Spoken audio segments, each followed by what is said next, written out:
Xaxaa ijoolleen kaayiroo xaxxu hayyuun kamuu hiikuu hin danda'u. Hayyuu Oromoo kamuu hiikuu hin danda'u. Dhaggeeffadha waan ta'aa jiru waan gara fuulduraatti ta'uuf jirus sinittiin himaa jechuudha. Seeraan na caqasa. Warri nu warrabsuuf jettanii dura dhaggeeffadhuufi bochoraa goo tortoraa goo dura dhaggeeffadhuufiti isa booda komentii laata. Ishi dhaggeeffattee fitiin arrabsoo barreessitee sendin gooyi. Tortoraa gara dubbii ijoo kiyyatti hin deemaa jechuudha. Qabaraachuu isa darbe argitanii jirtan. Ummata Oromoo asiif asiin gandaan walitti kaachisanii waan isaan gochaa turanii argitanii jirtan. Maaliif ennaan guyyaa raachuun taphatu ji'a 3 beeksifate irratti Harargee buqqa'ee Harargee gargaaramu jedhan. Nama buqqa'ee kana guyyaa achi butanii gargaarsisuurraa as butanii saba beela'e saba rakkate kana gargaarsisuun utuu danda'amu guyyaa mucittii kana raqatanii kaaniitu isa booda isheenis onnee qabdiin iyyattee jechuudha ummata isheetti himatte. Maaliif tapha korra buustanii? Maaliif guyyaa sana gootanii? Har'uma kana sabni keenyaa gargaaramu innaan uummanni Oromoon gargaaru jettee mbu'aa jettee raacheen jechuudha. Isa booda daasoraadha sila sangiifti laatu. Sisi nageenyu nuti uummata Oromoo rakkate kanas guyyaa sana gargaarra raachuu bira sin dhaabbanna. Kanaaf nurratti ni yiinaa jedhaniitu guyyaan sun darbee jechuudha. Isa amma dhufe immoo siifin himaa sammuu qulqulluudhaan taa'ina dhaggeeffadhu jechuudha. Amma immoo Fayyee jedhamti. Giiftara Oromooti. Warruma kaayiroo kana warruma tiiktookii famasoota kana gammachiisaa oltirra deemte. Gaafa isaan geema fayyumaa qabanii leenca 6 barra oofti. Gaafa isaan ta'an iddoo tokko taphatanii leencumarra oofti. Nama dhukkubsatee yoo argite birriidhaan doolaaraan bira dhaabbatti. Nama gammade bira yoo argite utuu isaan hin yaadin leencarra oofti. Giiftara isaaniiti jechuudha. Adda durummaan. Intala kana maal godhani amma geema nan taphadhatte guyyaa isheen qabatteerra obboleessi keenya Mubaarak dhukkubsatee jira. Obboleessa keenya Mubaarak gargaaramuu qaba. Eeyyee gargaaramuu qaba. Obboleessi keenya waan gaarii hojjechaa tureera. Eeyyee gargaaramuu qaba. Kanarratti shakkii tokko hin qabu. Maal godhani gaa? Guyyaa intalli geemii qabatte sanarra silaa xaxaan isaanii xinnoo qabaare. Guyyaa intala nama dhukkubsateef uummata qaxaroo qabu. Mucaan kunoo famasiidha. Uummata Oromoo tiiktookii namni fayyadamu namni mucaa kana hin beekne tokko hin jiru. Guyyaa isaaf qabu maaltu barbaachisa? Har'uma kana Mubaarakaa gargaaramuun dhukkubsate taanaan booriftaan du'uu danda'a waan ta'eef har'uma uummanni Oromoo qimamoonni madaamii Oromoo daasforaamti kun har'uma hooy jedhee mucaa kana gargaaruu ni danda'a. Isaan garuu maal godhan? Guyyaa intalli geemii qabatteerra obboleessa keenyatu gargaarama jedhan qucci. Intalli akka raachee akka nama dhiira tokko dubbatatti guyyaa sana geema kee dhiisi mubee keenya gargaaramaa jedhan. Intalli cabaa gogaa hin jenne afaan ishee cufattee hin jirtu amma miidiyaa tapha ishee beeksifachaa hin jirtu. Kana na godhan hin jirtu. Asiin bahee hin jirtu. Asiin badee hin jirtu. Hin badde intalli miskiin. Utuu birrii ishee isaanitti dhangalaasu. Utuu doolaar leenca kana halkanii guyyaa funyaan ishee sammuu ishee doomaa kanarra oofaa ooltu akkas ishee godhan intalli hin badde. Akka dhiira tokko baatee dubbatattiire. Akka dhiira tokko baatee akkas of argisiistiire hin argisiisu. Utuu birrii isheetiin isaan cinaa dhaabbattu intala balleessan. Maal dubbachuuf yan asirratti dhaggeeffadhu?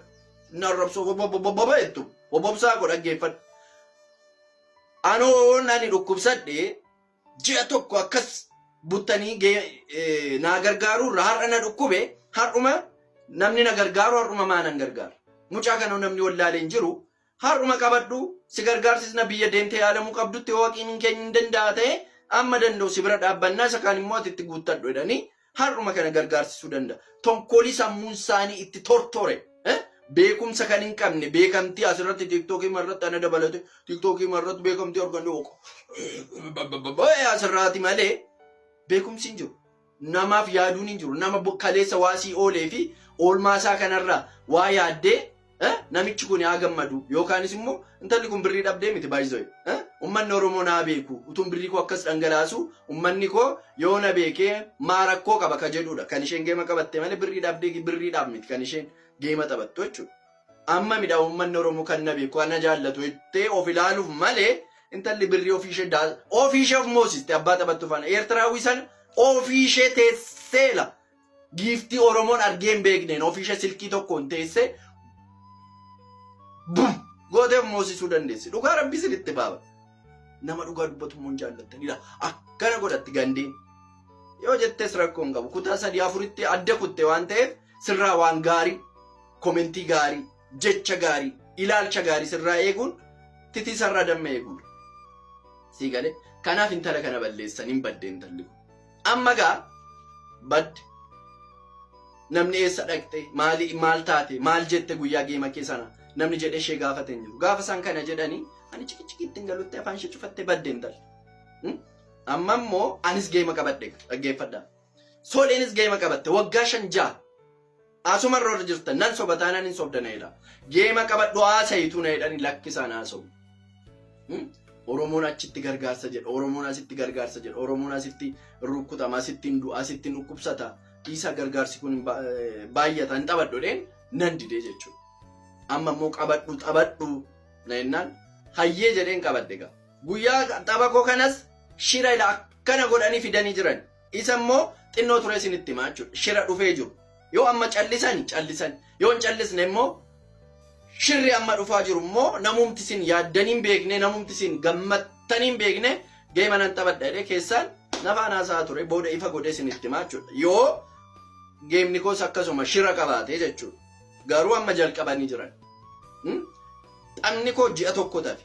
Ji'a tokkorraa bultiin tokkorraa ta'e guyyaa 29 tafe ijoolleen na jaallattu ijoolleen gandummaa hin qabne ani viidiyoo jalqabeen jiran an hojjetadha ijoolleen walirraa fuutee viidiyoo na hojjetti guyyaa sanaa kan gandummaa hin qabne kan normaal bakka oromummaa isaatti qofa amanu dhufee push godhe isaan alarrabsoon tokko iyyuu hin jiru sii galee gandummaa maaliin qabu tapha normaaliin taphattaa akka isaan naqaanessan akka isaan namoosisan nan beeka akka mo'amu jechuudha gaaruunuman taphadha mo'ameen ba'a malee lolan deemamite yookaanis tuksiin deemamite wanta gadi dhufu tokko iyyuu hin jiru jechuudha.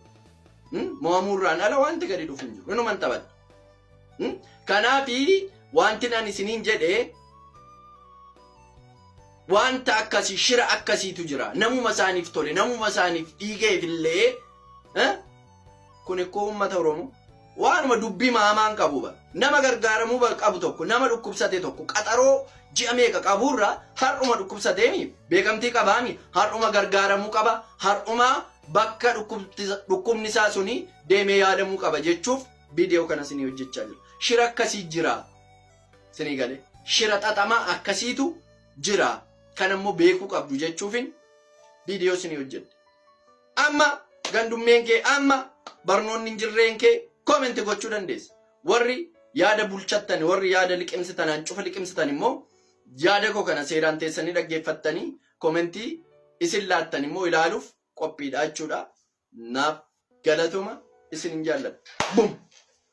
Kana fakkaatti gasooleen dubbattee duuba.